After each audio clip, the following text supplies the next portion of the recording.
नमस्कार, वेब दुनिया के इस खास कार्यक्रम में आप सभी का स्वागत है। आपके साथ मैं हूं प्रीति सोनी और स्टूडियो में आज हमारे साथ मौजूद है प्रवीण खारीवाल जी, जो कि वरिष्ठ पत्रकार है और उनसे आज हम बात करने वाले हैं कमलनाथ सरकार के कार्यकाल पर। प्रवीण जी, बहुत बहुत स्वागत है आपका कार्यक्रम में।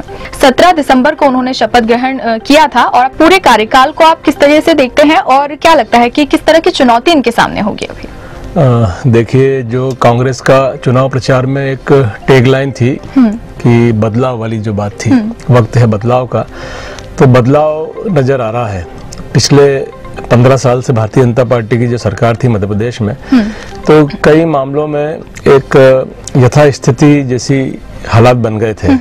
वही सरकार, वही मंत्री, वही अफसरशाही और वही नीतियां। तो अब मध्य प्रदेश उन सब से बाहर निकल के एक कदम आगे बढ़ा है और कांग्रेस ने अपने जो वचन पत्र में बातें कही थी उस पर वो लोग तेजी से अमल करते हुए हमको नजर आ रहे हैं। और इसमें जो सबसे बड़ा मुद्दा था उनका किसानों की ऋण माफी का, उसको उन्होंने समयबद्ध सीमा में पूरा करा है। और इसके अलावा भी छोटे छोटे ऐसे बहुत सारे निर्णय सरकार ने लिए हैं जिससे ये संदेश जा रहा है कि सरकार आम जनता के लिए कुछ करना चाहती है और उनके हित में सोच रही है। हालांकि इस बीच में 2 विधानसभा के सत्र भी आ गए हैं और कुछ अंतर बहुमत का कम है, तो वो भी एक तनाव सरकार के साथ चलता रहा। लेकिन इन सब के बावजूद भी मुख्यमंत्री कमलनाथ ने अच्छा परफॉर्मेंस किया है और वो जो निर्णय ले रहे हैं वल्लभ भवन में बैठ के, तो जनता को लग रहा है कि हाँ, सरकार कुछ कर रही है ऐसा। बिल्कुल, आपने जैसे ऋण माफी का मुद्दा लिया, हम इन मुद्दों पर भी आएंगे आगे। मैं इससे बातचीत इस मुद्दे पर भी आपसे करूंगी, लेकिन अगला जो मेरा सवाल है वो ये है कि बीजेपी का आरोप है कि सीएम भले ही कमलनाथ हो लेकिन सुपर सीएम कोई और ही है, तो इसे आप किस तरह से देखते हैं? इस पर क्या कहना चाहेंगे? क्या वाकई ऐसा है?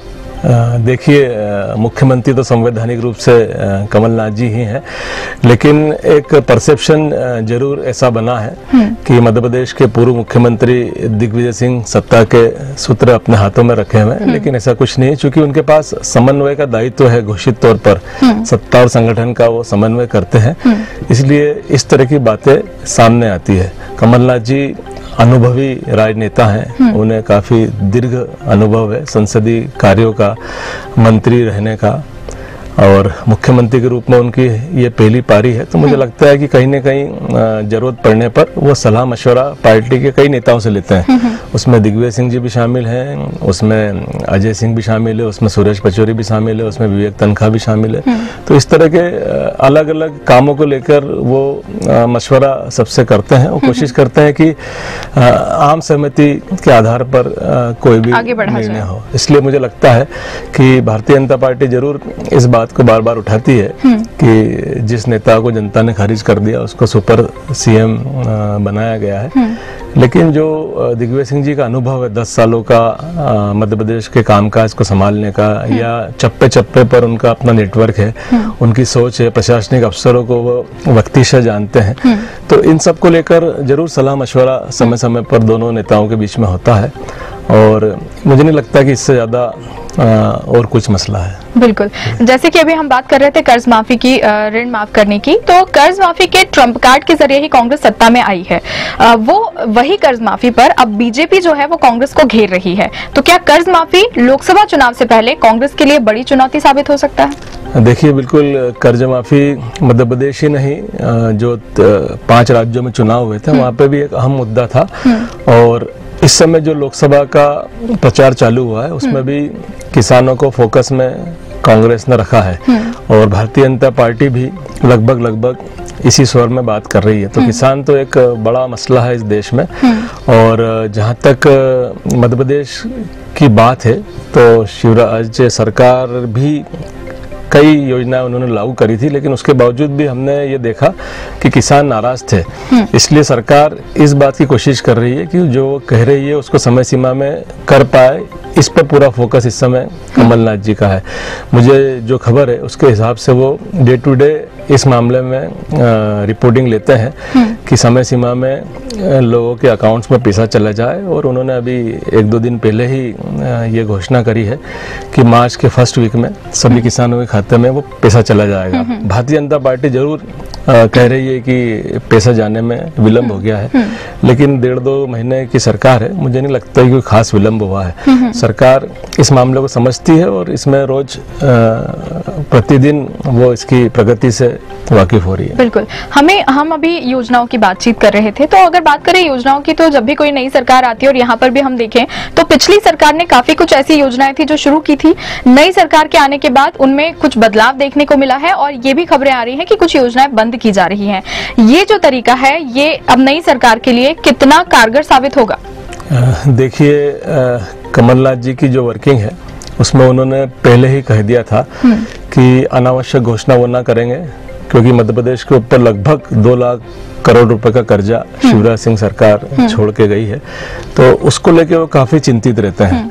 वो उस तरह की नेता नहीं है कि कर्ज ले और घी पियो, तो मुझे लगता है कि वो संभल के चल रहे हैं। उन्होंने अपनी पार्टी के भीतर भी मंत्रियों को कहा है कि आप संभल के और सोच समझ के घोषणाएं कीजिए, और अनावश्यक खर्चे जितने होते हैं वो कम कीजिए।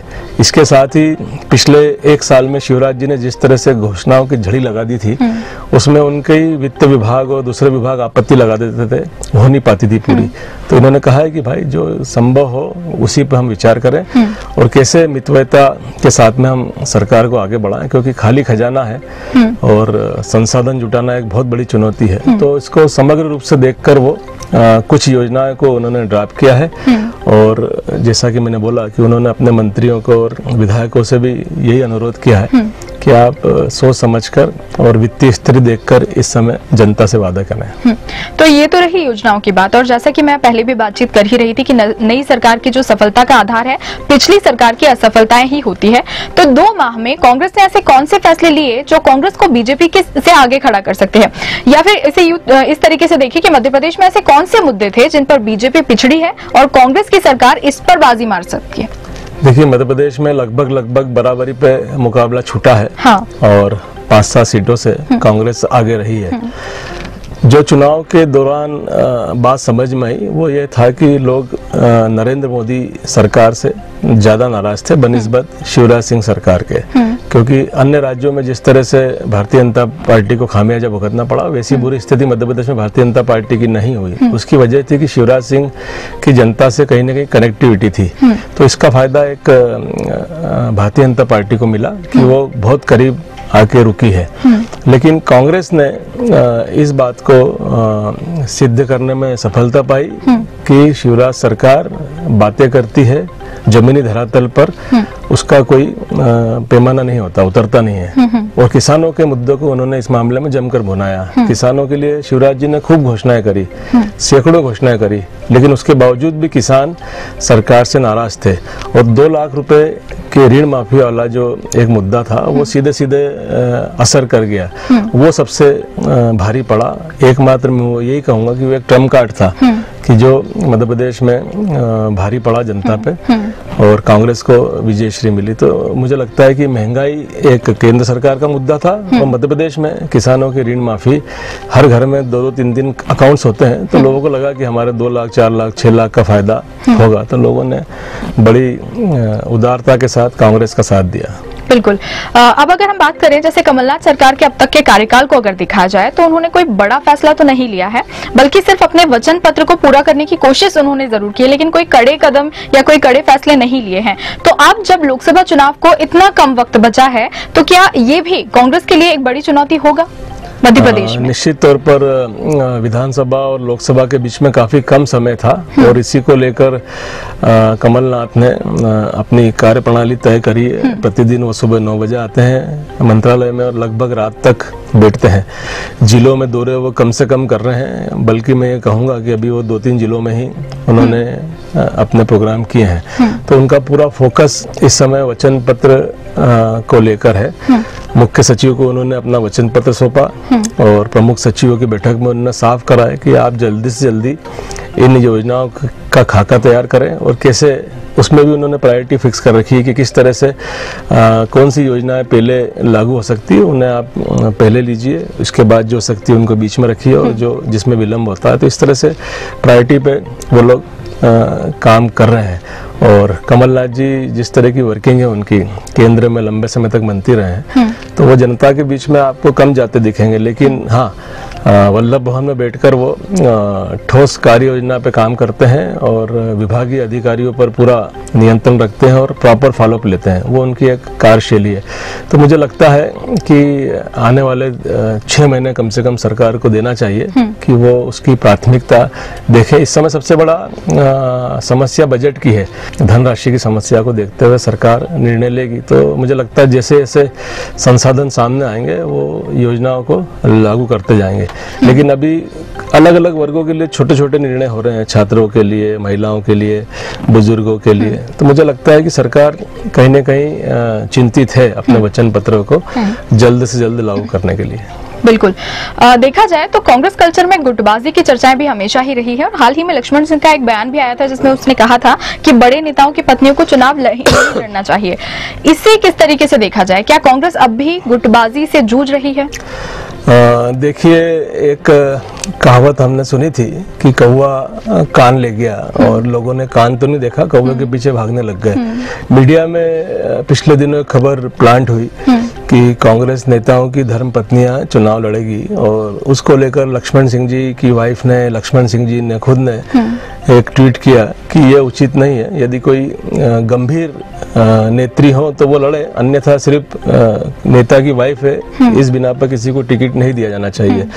तो मुझे लगता है कि कहीं न कहीं लक्ष्मण सिंह जी की एक नाराजी रही है, उन्हें मंत्री नहीं बनाया गया है, तो उसको लेकर वो जब भी मौका मिलता है तो सरकार पर टीका टिप्पणी करने से चूकते नहीं है, और उसी कड़ी में उन्होंने ये टिप्पणी करी है। लेकिन अगले ही दिन दिग्विजय सिंह की धर्मपत्नी अमृता रॉय ने स्पष्ट कर दिया कि उनका किसी भी तरह से राजनीति में जाने का कोई इरादा नहीं है, वो पत्रकारिता करती थी और पत्रकारिता करती रहेंगी। इसी तरह एक मुद्दा ज्योतिरादित्य सिंधिया की वाइफ का भी है, माधवी राजे सिंधिया का। उन्होंने गुना संसदीय क्षेत्र में 7 दिन के दौरे करे हैं, तो ये भी कयास लगाए जा रहे हैं कि सिंधिया जी उत्तर प्रदेश में व्यस्त रहेंगे तो उनके स्थान पर उनकी धर्मपत्नी चुनाव लड़ सकती है। लेकिन मैं इन दोनों मामलों को अलग अलग देखता हूँ। दिग्विजय सिंह की जो धर्मपत्नी है वो पत्रकारिता में मशगूल है, उनकी कोई रुचि नहीं है। लेकिन जिस तरह से 7 दिवसीय दौरा माधवी राय सिंधिया ने करा है, तो मुझे लगता है कि यदि ज्योतिरादित्य सिंधिया उत्तर प्रदेश में व्यस्त रहे, प्रियंका जी के साथ वो कैंपेन में लगे, तो उनकी वाइफ को चुनाव लड़ाया जा सकता है।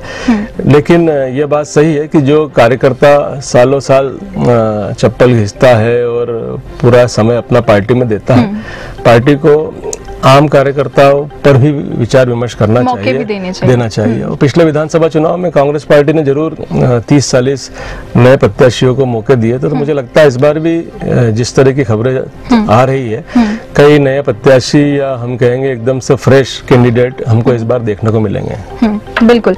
किसानों के मुद्दे पर हमने अभी बातचीत की, आपने बताया भी कि अब किसानों के अकाउंट में भी पैसा जाने लगा है, लेकिन ओवरऑल अगर हम इसे देखते हैं तो है तो काफी बड़ा मुद्दा। पिछली सरकार के जाने का एक कारण किसानों की नाराजगी था, लेकिन अब विपक्ष ने किसानों की ऋण माफी का मुद्दा उठा लिया है, और किसानों का मुद्दा हमेशा से ही मध्य प्रदेश की राजधानी के लिए बेहद अहम रहा है। तो अब कमलनाथ सरकार के लिए यही मुद्दा बहुत ही बड़ी चुनौती है।